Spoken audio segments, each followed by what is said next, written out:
La communauté française, notre mère à tous, nous qui pratiquons la langue de Molière sur le sol belge, à quelques exceptions près que l'actualité ne manque pas de nous rappeler depuis plus de 4 ans. Mais ça, c'est une autre histoire. Aujourd'hui, focus sur un des services de la communauté française. Un petit rappel s'impose, la communauté exerce les compétences qui lui sont dévolues par la Constitution dans 4 domaines. L'emploi des langues, l'enseignement, la culture et enfin les matières dites personnalisables, c'est-à-dire tout ce qui tient à la santé et au bien-être des personnes. Concentrons-nous sur la culture. Ces matières sont proches de nous, de notre quotidien. Elles vont des bibliothèques et discothèques aux beaux-arts et à la radio-télévision, en passant par le tourisme et la jeunesse, sans oublier l'éducation permanente. Bizarre, ces deux mots associés ne renvoient pas automatiquement à un concept explicite. Jetons dès lors un œil sur le portail internet du service. Voilà ce qu'il nous apprend. Les missions d'éducation permanente ont pour but de soutenir et promouvoir les actions et organisations d'éducation permanente et de loisirs culturels, les centres d'expression et de créativité, ainsi que la vie associative et le développement de la citoyenneté. Dit comme cela, ça reste assez nébuleux. Ce qui l'est moins, c'est la façon très pragmatique qui permet de mener à bien ces missions. La plupart du temps, des ASBL s'en chargent. Des associations qui sont donc soutenues financièrement, notamment par la communauté française. Des ASBL comme celle-là, il en existe plus de 250, toutes reconnues par la communauté française. 250 ASBL, ça chiffre. Voilà pourquoi un cadre légal s'imposait. Le 17 juillet 2003, la communauté française s'est dotée d'un décret relatif au soutien de l'action associative dans le champ de l'éducation permanente. Un décret qui stipule que l'éducation permanente vise essentiellement la formation des adultes. Dans la foulée, 1 an plus tard, est né le Conseil supérieur de l'éducation permanente, organe consultatif dont la principale mission est de fournir des avis et des propositions sur la politique générale de l'éducation permanente. C'est aussi lui qui, après avis de l'inspection et de l'administration compétente au sein de la communauté française, transmet les dossiers susceptibles d'être alors reconnus et subsidiés au ministre de la Culture.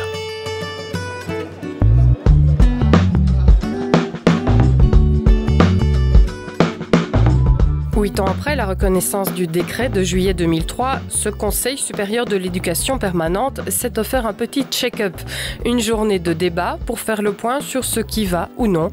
Et par un beau matin de juin, tous les acteurs du secteur sont venus prendre le pouls de l'éducation permanente. Rendez-vous à Ottignies, centre culturel. Après l'accueil des organisateurs, l'introduction de la ministre compétente, Fadila Lahanan, un exposé tout en graphique traduit en chiffres le biorhythme de l'éducation permanente. Exposé en version accélérée car la matinée sera consacrée à la conférence du professeur Christian Morel, enseignant à l'université d'Aix-en-Provence et qui est l'auteur de ce livre « Éducation populaire et puissance d'agir ». Vous l'aurez d'emblée remarqué, l'éducation populaire en France reprend notre concept d'éducation permanente. Seule l'appellation change. Tiens, et si on en profitait pour lui demander au fond, c'est quoi l'éducation populaire ? C'est l'éducation du peuple par le peuple pour le peuple, c'est le par le peuple qui spécifie l'éducation populaire permanente.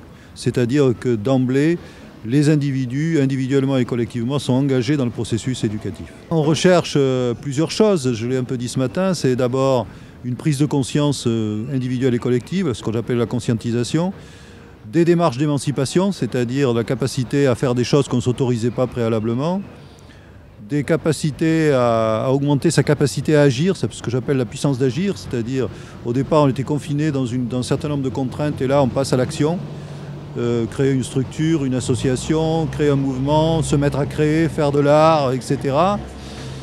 Et tout ça inscrit l'individu dans une transformation des rapports sociaux et des rapports à lui-même, c'est-à-dire qu'il construit lui-même sa propre personnalité, il devient sujet-acteur, après avoir été sujet assujetti. Il y a une dimension d'utopie dans l'éducation populaire. Il est évident qu'il y a une dimension d'utopie. Dans tout engagement, il y a toujours un horizon qui apparaît un peu indépassable comme ça. Mais en même temps, c'est du concret. Je veux dire que s'il n'y avait pas eu tous les mouvements d'éducation populaire, je pense que dans un certain nombre de lieux, de quartiers, d'espaces, les individus seraient dans une forme d'assujettissement et de léthargie. Ils n'auraient pas créé d'association, ils ne se seraient pas organisés, etc. Ils n'auraient pas été acteurs de leur devenir, de leur propre vie, ils auraient été dans une position, je dirais, d'assistance d'une certaine manière, qui satisfait très souvent les pouvoirs dominants. À défaut de vulgariser, le professeur a véritablement captivé son auditoire. Tel un messie, pour certains participants, il a prêché la bonne parole de l'éducation permanente. Un discours indiscutablement à gauche, car pour Christian Morel, seule la collectivité garantit le succès de l'éducation permanente. L'individu seul peut se transformer. Il y a un tas de démarches individuelles. J'étais là tout à l'heure sur une autre interview avec une autre association. On peut s'émanciper tout seul, au détriment des autres.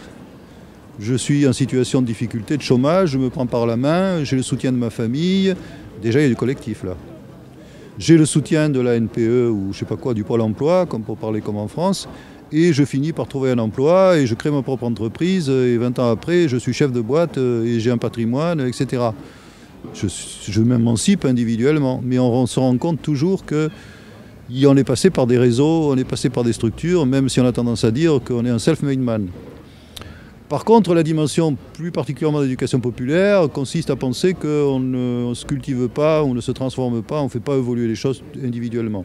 Quand individuellement on fait évoluer les choses, les rapports sociaux dans lesquels on était pris, dans lesquels on est pris, restent les mêmes en gros.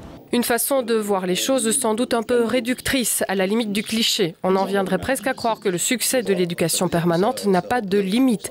Utopie, la limite, c'est le nerf de la guerre. Pour vivre, les associations de terrain ont besoin d'argent, donc des subsides de la communauté française. Paradoxalement, l'éducation permanente ne serait optimale que si elle était indépendante. Elle devrait pouvoir jouir d'une marge de manœuvre sans faille. Or, sans moyens, pas d'action possible. On en viendrait d'ailleurs presque à se demander si l'éducation permanente n'a pas du souci à se faire, vu les crises boursières, économiques et sociales qui secouent la Belgique et le monde entier. Je pense que tous les secteurs de la communauté française ont du souci à se faire. Parce qu'aujourd'hui, on n'a pas de gouvernement fédéral, donc il n'y a pas de mesures concrètes qui sont prises. On sait qu'il va y en avoir inévitablement, qu'il y a 22 milliards à retrouver, et que nécessairement, il y aura des retombées pour les régions et les communautés qui vont venir des exigences du fédéral. Alors comment ça va se concrétiser dans les secteurs culturels et dans l'éducation permanente, ça on n'en sait encore rien. On espère bien être épargné au maximum, mais je pense qu'on doit être extrêmement vigilant, d'autant que si on devait nous retirer les choses alors qu'on n'est même pas encore au niveau de financement maximal du décret, ce serait quand même particulièrement injuste. Voilà, donc on va voir comment les choses vont évoluer. C'est clair que la situation budgétaire de la communauté française n'est pas brillante. Mais d'un autre côté, quand il y a des gros problèmes de l'enseignement, on finit toujours par trouver de l'argent. Hein, donc je ne vois pas pourquoi à certains moments on ne prendrait pas aussi des mesures qui seraient favorables à l'éducation permanente dans un pays qui est quand même largement en crise et qui a bien besoin de ces organisations d'éducation permanente pour faire vivre la démocratie. Mais cette belle journée de bilan ne doit pas être gâchée par des calculs. Non, c'était dit, cette journée doit mettre à l'honneur les acteurs de terrain. L'après-midi sera d'ailleurs consacré à des tables rondes où chacun des 400 participants présents pourra s'exprimer et apporter sa pierre à l'édifice ou sa photo à l'album de famille. Dans chaque atelier, il y a un rapporteur qui est un membre du conseil. Tous les ateliers sont animés par des membres du conseil. Et donc, dans les prochaines séances du conseil, quand on aura un peu décrypté tout ça, on aura un débat général au conseil pour voir dans les remarques qui ont été faites et dans les suggestions éventuelles qui ont été faites, dans les problèmes qui ont été posés, qu'est-ce qu'on retient, qu'est-ce qu'on prend à bras-le-corps, et éventuellement quelles propositions on formule à la ministre pour faire évoluer le texte, quoi. Les participants désireux de faire évoluer le décret de 2003, de faire évoluer leur action et leurs moyens, ont en fait analysé, décortiqué, critiqué le décret. Ils ont mis en évidence ses lacunes et les obstacles rencontrés sur le terrain au quotidien. Presque une thérapie de groupe, effet positif garanti. Laurence Le Cire et je travaille à Vie Féminine à Namur, je suis responsable de ma région. Voilà. David Prel de l'SBL Solidarité Nouvelle Wallonie, je travaille dans le secteur du logement. Harmonie van der Straten et je suis coordinatrice au CIREAS, qui est une ASBL qui s'occupe entre autres d'éducation permanente. Muriel Lescure, je suis animatrice des campagnes de sensibilisation pour un mouvement féminin d'éducation permanente. Jean-Michel Charlier, je suis secrétaire général des équipes populaires.